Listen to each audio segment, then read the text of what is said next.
Banyak yang bilang karir Gabriel Batistuta di Fiorentina itu definisi bakat yang mubazir. Bayangin, lo punya striker dengan tendangan sekeras meteor yang bisa bikin kiper mikir 2 kali buat nangkap bola, tapi dia malah abisin masa emasnya di klub yang, sorry to say, cuma tim papan tengah Serie A. Orang bilang dia naif, terjebak nostalgia, atau takut keluar dari zona nyaman. Tapi coba lo lihat datanya lagi. Batigol bukan bertahan di sana karena dia nggak laku. Dia bertahan karena dia punya ego yang aneh buat jadi dewa di kota kecil daripada cuma jadi pegawai di kota besar. Dia bukan korban keadaan, dia pelakunya. Coba kita putar balik ke Wembley Oktober 1999, Liga Champion Fiorentina lawan Arsenal.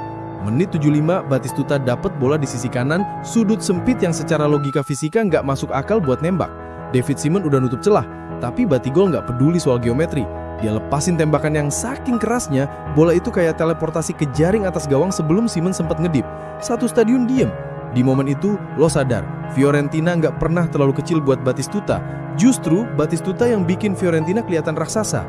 Dia ngasih ilusi kalau klub ungu ini setara sama Milan atau Juve, padahal itu cuma Batigol effect. Konteksnya nih, zaman sekarang pemain bintang bakal langsung cabut kalau klubnya gagal masuk UCL setahun aja. Batistuta, dia ikut Fiorentina degradasi ke Serie B di tahun 1993, main di lapangan berlumpur lawan tim antah berantah, bawa mereka naik lagi, dan tetap nyetak gol kayak mesin. Loyalitas macam apa ini? Dia ngasih lutut dan masa mudanya sampai hancur, cuma dibayar pakai cinta buta warga Florence, bukan piala. Pas dia akhirnya pindah ke Roma dan juara Scudetto di musim 2000-2001, rasanya kayak ngeliat mantan yang akhirnya bahagia sama orang lain. Lo senang buat dia, tapi lo tahu hatinya sebenarnya ketinggalan di tempat lama. Jadi, rugi gak sih loyalitas yang kebablasan kayak gini? Kalau ukurannya cuma jumlah medali di Rumari, jelas rugi bandar. Harry Kane mungkin relate sama perasaan ini. Tapi sepak bola itu nggak melulu soal Excel spreadsheet yang isinya daftar juara. Batistuta milih jalan ninja. Dia mungkin telat juara liga, tapi dia dapat immortalitas yang nggak bakal didapetin sama pemain yang hobi gonta-ganti jersey tiap 2 musim. Dia nuker trofi emas dengan status dewa di Florence.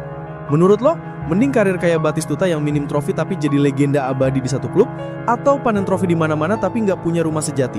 Drop opini lo di komen, dan jangan lupa follow dan like buat obrolan bola lainnya.